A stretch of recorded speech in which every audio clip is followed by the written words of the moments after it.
안녕하세요. 예스진입니다. 이번 영상은 우주가 사라지다 6번째 영상으로 스스로 자신이 보는 이미지들을 용서함으로써 자신을 용서하라 라는 내용입니다. 이 책에서 말하는 용서의 의미는 우리가 현실에서 통속적으로 쓰는 용서와는 완전히 다릅니다. 그래서 구원에 이르는 길이 용서의 실천이라는 말에 대해서 오해를 하기가 쉽습니다. 여기서 말하는 구원의 비밀은 우리가 삶에서 마주치는 모든 일들, 타인이 나에게 행하는 모든 행위가 실제로는 스스로가 자신에게 하는 짓이라는 겁니다.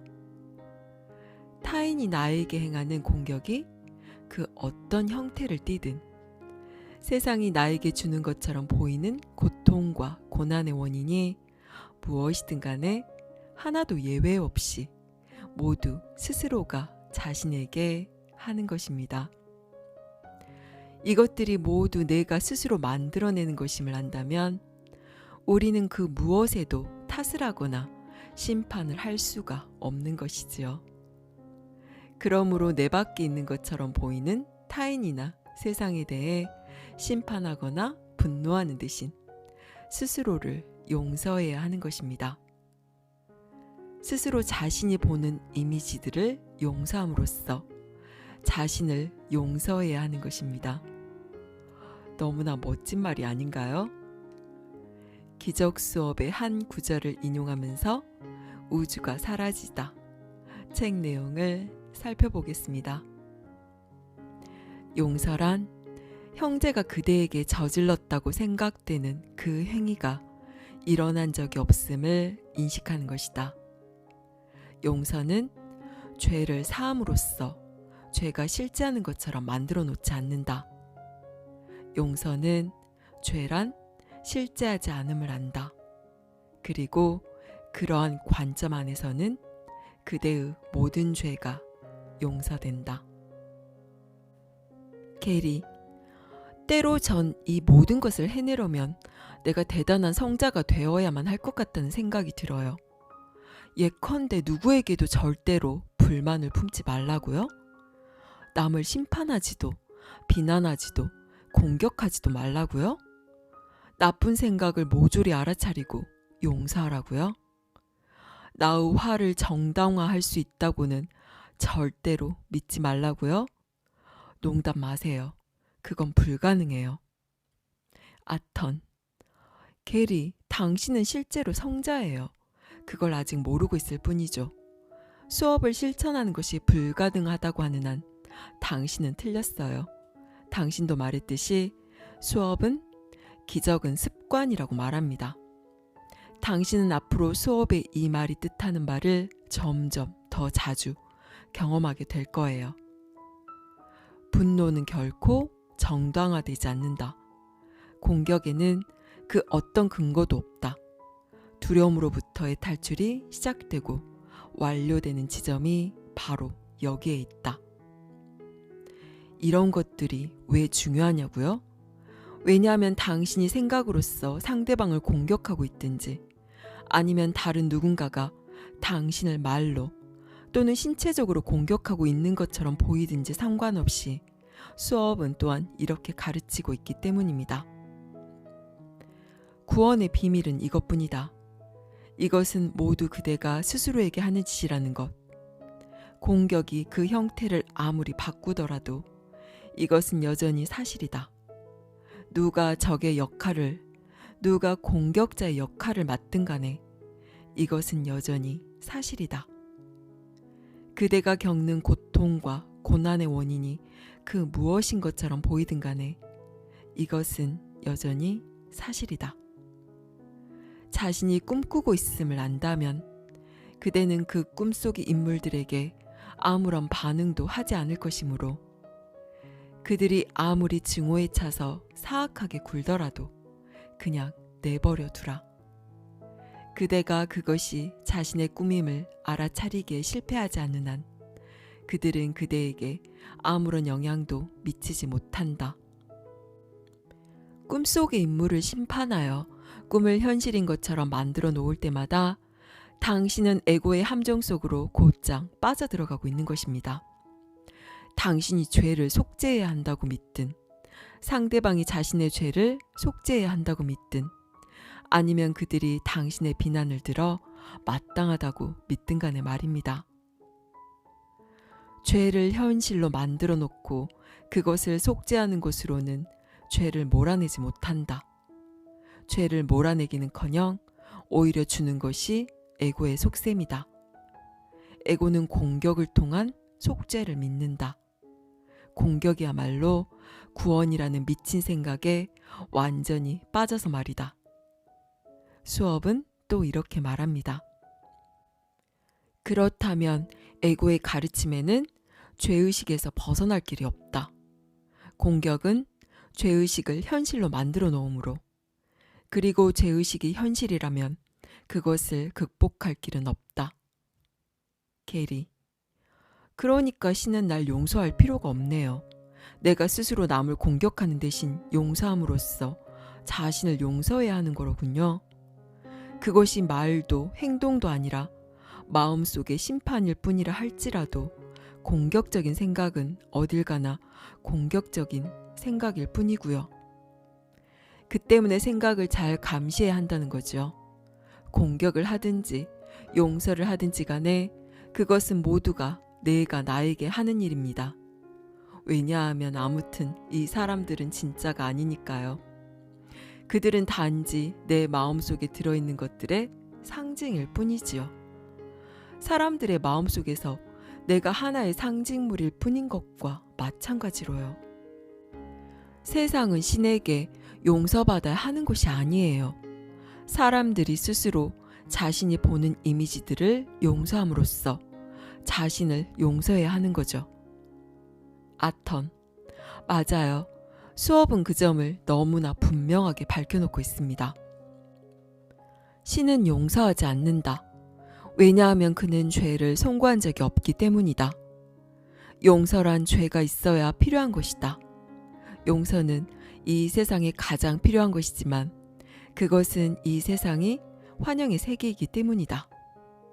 그러므로 용서하는 자는 환영으로부터 자신을 해방시킨다. 반면에 용서를 아끼는 자는 자신을 환영 속에 속박시킨다. 그대는 오로지 자신에게만 죄를 송구함으로 용서 또한 오로지 자신에게 하는 것이다. 신은 용서하지 않으나 그럼에도 그의 사랑이야말로 용서의 밑바탕이다. 신은 당신에게 죄를 송구한 적이 없으므로 신의 용서가 필요하지 않지만 당신은 그의 목소리, 곧 성령에게 다가갈 수 있습니다. 성령은 죄의식을 이렇게 다루지요. 성령은 죄의식이 있었던 적이 없음을 그저 고요히 인식함으로써 그것을 몰아낸다. 퍼사. 아마 당신은 진정한 용서의 혜택은 자신에게 돌아온다는 사실을 아직 제대로 이해하지 못하겠지요. 항상 즉석에서 용서해야만 하는 것은 아니에요. 가끔씩은 30분 전에 혹은 이틀 전에 일어났던 일을 용서해야 할 때도 있을 거예요. 그게 세상이랍니다. 아무도 완벽하진 않아요. 게다가 바로 지금도 이 세상에는 화가 전염병처럼 돌고 있어요. 그래서 거기에 반응하지 않기가 이전보다 더 어려워졌지요. 2000년 전의 제이조차 때로는 육신과 동화되고 싶은 유혹을 느꼈어요. 하지만 그는 달인이었기 때문에 그것을 용서하고 아주 재빨리 극복할 수 있었지요. 하지만 당신의 경우에는 시간은 진짜가 아니기 때문에, 그리고 기억이란 다른 모든 심상과 마찬가지로 한갓 인식에 지나지 않기 때문에 관련된 사람이 더 이상 육신으로 살아있는 것처럼 보이지 않을 때라도 언제든지 과거의 일을 용서할 수 있습니다. 게리, 내 부모님과의 사이에 해결되지 않은 일도 용서받을 수 있단 말인가요? 과거에 내가 그들에게 했던 말이나 행동에 대해 나 자신을 용서하는 것도 포함해서 말이죠. 퍼사, 물론이지요. 타인을 용서해야 하는 것과 똑같이 자신도 용서해야 해요. 그렇지 않는다면 당신은 아직도 육신의 무의미함을 제대로 깨닫지 못하고 있는 겁니다. 말했듯이 당신의 육신이라고 해서 다른 육신보다 털끝만큼도 더 현실적이거나 더 중요하지 않거든요. 육신에 대해서 말이 나왔으니 말인데 유운의 환생이라는 주제에 대해서 강조해 두어야 할 게 있어요. 우리는 그것이 마치 실제로 일어나는 일인 것처럼 이야기합니다. 하지만 그것은 다른 어떤 것과도 마찬가지로 단지 하나의 꿈일 뿐이에요. 맞아요. 당신은 육신 속으로 환생하는 것처럼 보이지요.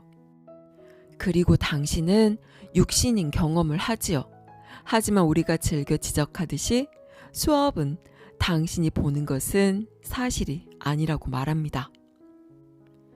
에고의 속셈에 관한 한 이 세상에서 일어나는 외견상의 무수한 문제들은 모두가 당신의 반응, 기분 나쁨, 죄책감, 분노, 좌절, 무료함, 두려움, 열등감, 자의식, 신경질, 외로움, 우월감, 겸손 부리기 등을 끌어내기 위한 것입니다.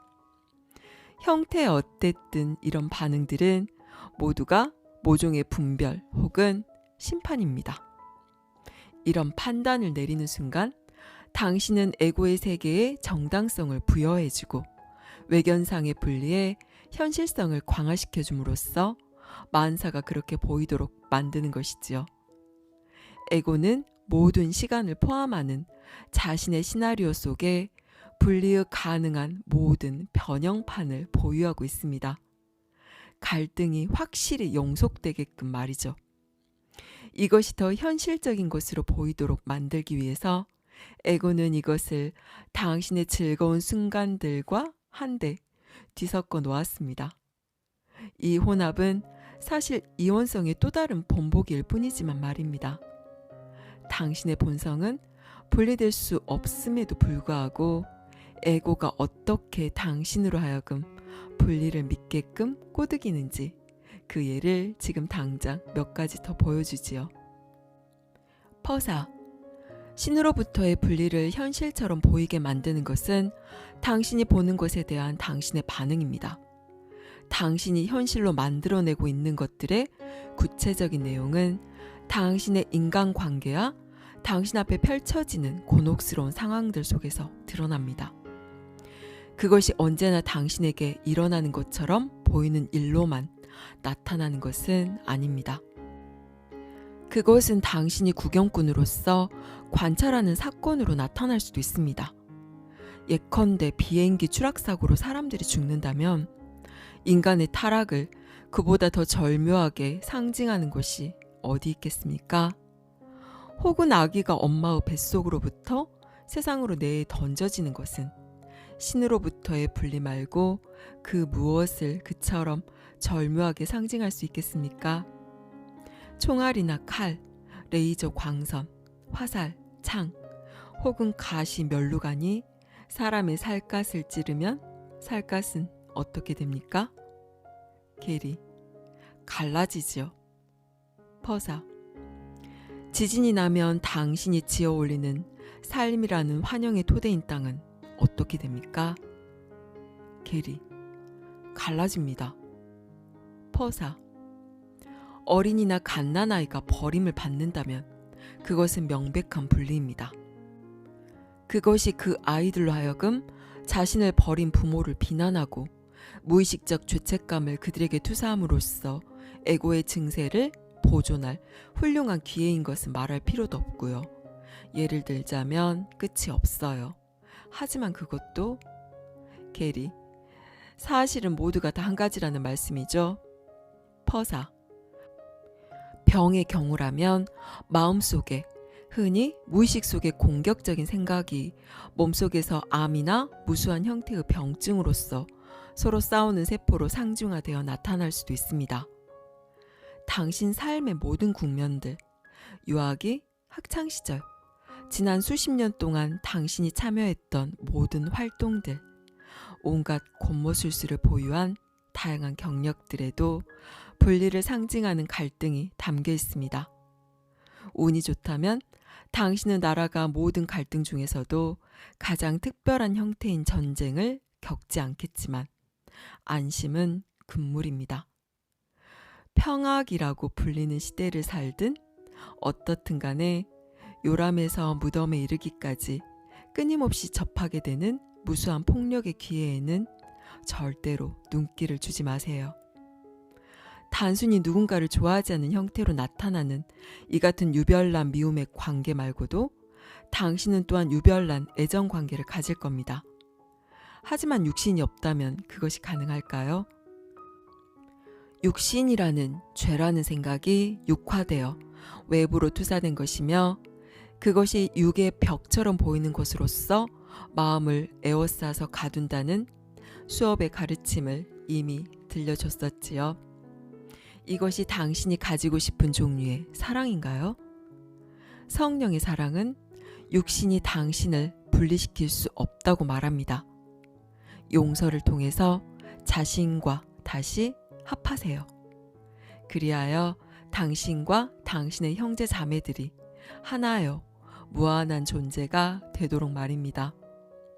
그런 연후에 형상의 차원에서 육신과 합체하기를 택하게 된다면 그것은 그저 당신에게 하게끔 되어 있는 일을 하는 것입니다.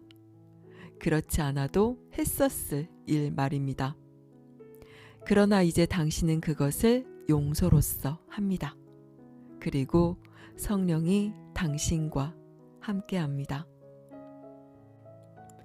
여기까지 우주가 사라지다였습니다. 어떠신가요? 진정한 용서가 무엇인지 이젠 정말 감이 잡히시나요? 우리가 세상과 타인에게 하는 모든 심판과 분노가 얼마나 부질없는 짓인지 이해가 되시나요? 우리가 세상과 타인을 향해 분노할 때마다 우리는 에고가 쳐놓은 교묘한 속임수에 걸려드는 것입니다. 에고의 속셈은 세상에서 일어나는 듯 보이는 무수한 문제들에 대한 우리의 반응을 이끌어내기 위함이기 때문입니다. 기분 나쁨, 죄책감, 분노, 좌절, 두려움, 열등감, 외로움, 우월감 이런 반응들은 모두 바깥 세상에 대한 분별과 심판에서 나오는 것들이며 이 반응들은 환영에 불과한 현실을 실제로 만들어버립니다. 세상과 타인은 우리의 무의식을 정확히 투영할 뿐이고 이 사실을 안다면 우리는 바깥이 아니라 스스로를 용서하게 되는 것입니다. 물론 쉽지 않지요. 여기에서 게리의 말처럼 누구에게도 절대 불만을 품지 말고 남을 심판하지도 비난하지도 공격하지도 말고 나쁜 생각을 모조리 알아차리고 용서하고 자신의 화를 정당화할 수 있다고 절대로 믿지 말라고 하는 것은 마치 대단한 성자라도 되라고 하는 것처럼 여겨집니다. 하지만 우리는 이미 모두 성자입니다. 다만 그것을 기억하지 못하고 알아차리지 못하고 있을 뿐입니다. 여기서 누누이 말하는 기적은 습관이다라는 말처럼 삶의 모든 순간에서 습관이 될 때까지 용서를 실천해 보세요. 내 앞에 타인이 나에게 어떠한 행위를 하든 심판하거나 분노하는 대신에 그 타인이 내 무의식을 투영해주는 고마운 존재임을 기억하고 그대로 아무런 반응을 하지 말고 사랑을 선택해 보세요. 삶에서 그 어떤 일이 일어나든 그 또한 내 무의식의 반영임을 알아차리고 그 일은 실제로 일어난 바가 없음을 기억하고 그대로 나를 통과해 지나가도록 허용하세요. 그렇게 삶의 모든 순간을 용서하고 사라지게 만들면 당신의 우주가 사라지고 신에게서 단 한순간도 떨어져 나간 적이 없는 당신을 알게 됩니다. 감사합니다. 사랑합니다.